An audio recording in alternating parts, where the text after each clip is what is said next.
Spain has over 120 documented solar cooling installations operating across its commercial and institutional building stock. Germany has over 300. China has deployed solar absorption cooling systems across thousands of commercial facilities.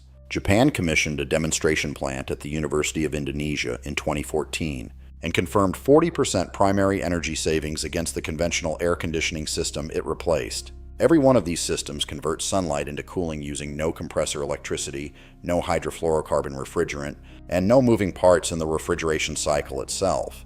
The technology that drives them was patented in 1858. The United States federal investment tax credit covers solar panels for electricity. It covers solar panels for hot water. It does not cover solar panels that power a chiller. The cooling machine that runs on heat rather than electricity was invented in Paris in 1858 by a French engineer who recognized that the laws of thermodynamics contain no requirement that refrigeration be powered by mechanical compression. Ferdinand Carré was a mechanical engineer working in Paris in the 1850s when he developed the first practical absorption refrigeration machine, a device that used the chemical affinity between ammonia and water to produce cold without any compressor, any crankshaft, or any mechanical energy input beyond a small pump and a heat source. The principle was thermodynamic rather than mechanical. Ammonia vapor absorbed by water releases heat. Ammonia driven from water by the application of heat evaporates and produces cold at the evaporator. The cycle between absorption and desorption, driven entirely by alternating heat application and cooling, produces refrigeration from nothing more than a temperature differential. Carré filed his patent in 1858. His machines were producing commercial quantities of ice in Paris by 1860. By 1878, his ammonia absorption machines were in commercial operation at food processing facilities across France, Germany, and the United States. The application of solar heat as the driving energy source for an absorption cycle was first demonstrated systematically in the 1970s in response to the oil embargo of 1973. The International Energy Agency's Solar Heating and Cooling Program, founded in 1977 as a direct institutional response to the energy crisis, identified solar-driven absorption cooling as one of the highest priority research areas in its founding mandate. The logic was straightforward. The hottest days of the year, when cooling demand peaks, are also the days with the highest available solar radiation. The resource that creates the cooling need is simultaneously the resource that can drive the cooling system.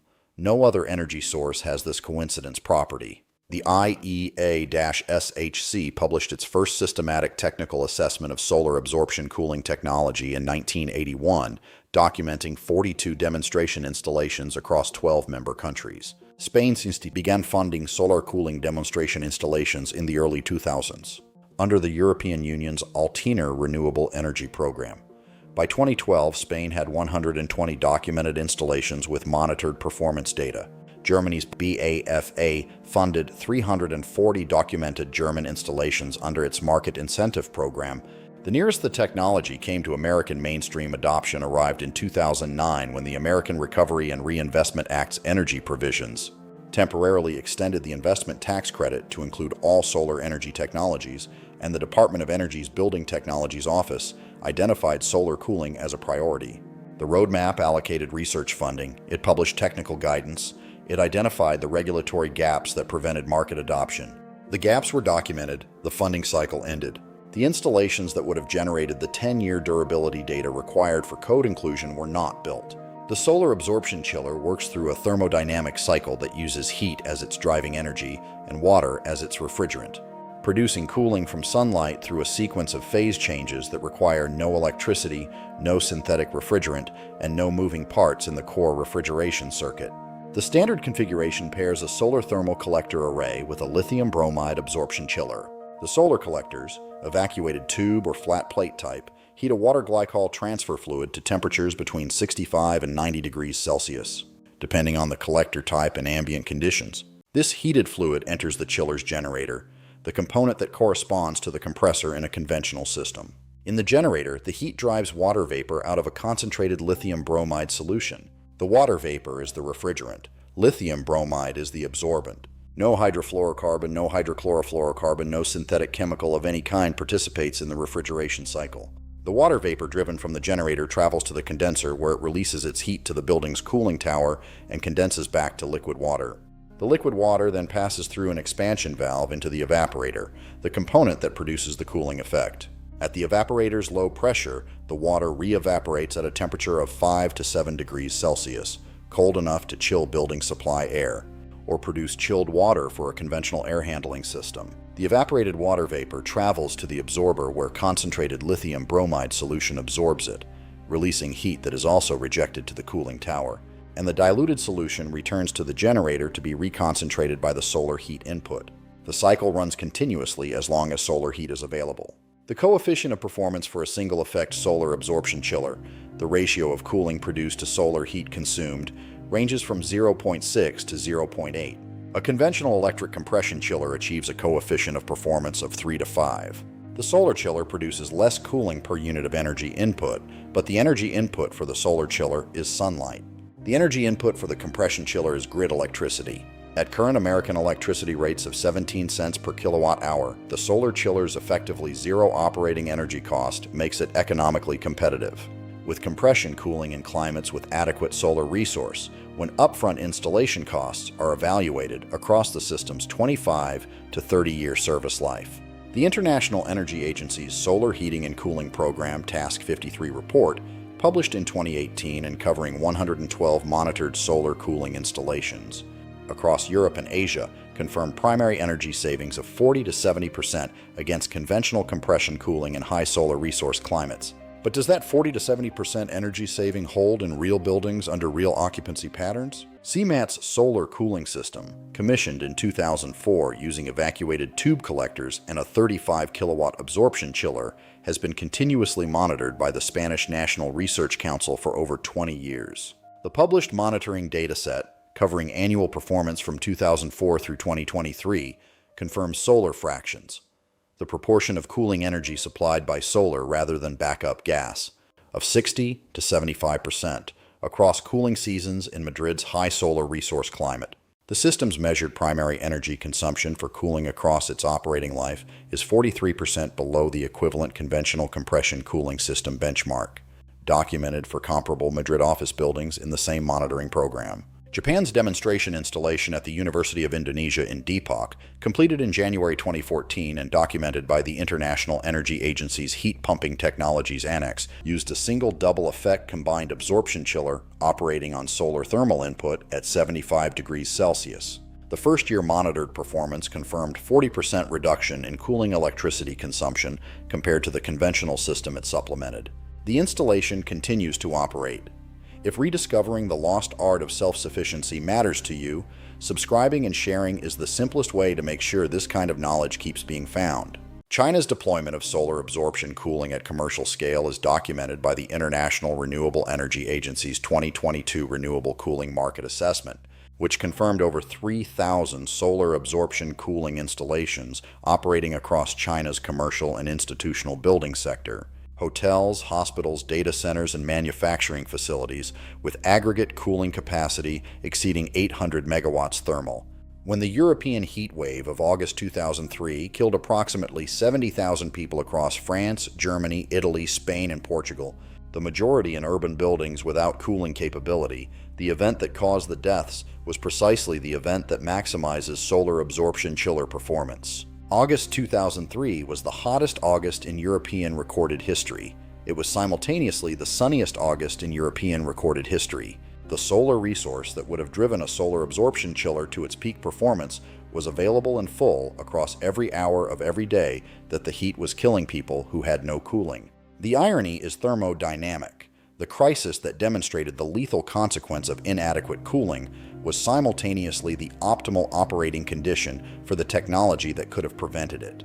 The IEA-SHC Task 53 Comprehensive Review, covering 112 monitored installations, confirmed that in climates with adequate solar resource, solar absorption cooling systems achieve levelized cost of cooling within 15 to 25% of conventional compression cooling over a 25-year system lifespan, when installation costs are amortized across the full operating period. In climates with subsidized electricity or declining electricity rate projections, the crossover to economic parity is documented within 12 years of installation. Every monitored installation confirms the same performance range. Every extreme heat event confirms the same coincidence between cooling need and solar availability. So why does the United States, which receives more annual solar radiation than Spain, Germany, or Japan, have fewer solar absorption cooling installations than any of them? The global air conditioning and cooling equipment market was valued at $163 billion in 2023. Carrier Global, Daikin, Trane Technologies, and Johnson Controls collectively supply the majority of commercial cooling equipment in the United States. Each company's primary commercial chiller product line is based on vapor compression technology, a technology that requires electricity, requires synthetic refrigerant, and generates service revenue from compressor maintenance, refrigerant recharge, and equipment replacement on a 15 to 20-year cycle. A solar absorption chiller has no compressor to service, uses water as its refrigerant, and has a documented service life exceeding 25 years, with primary maintenance limited to solar collector cleaning and heat exchanger inspection.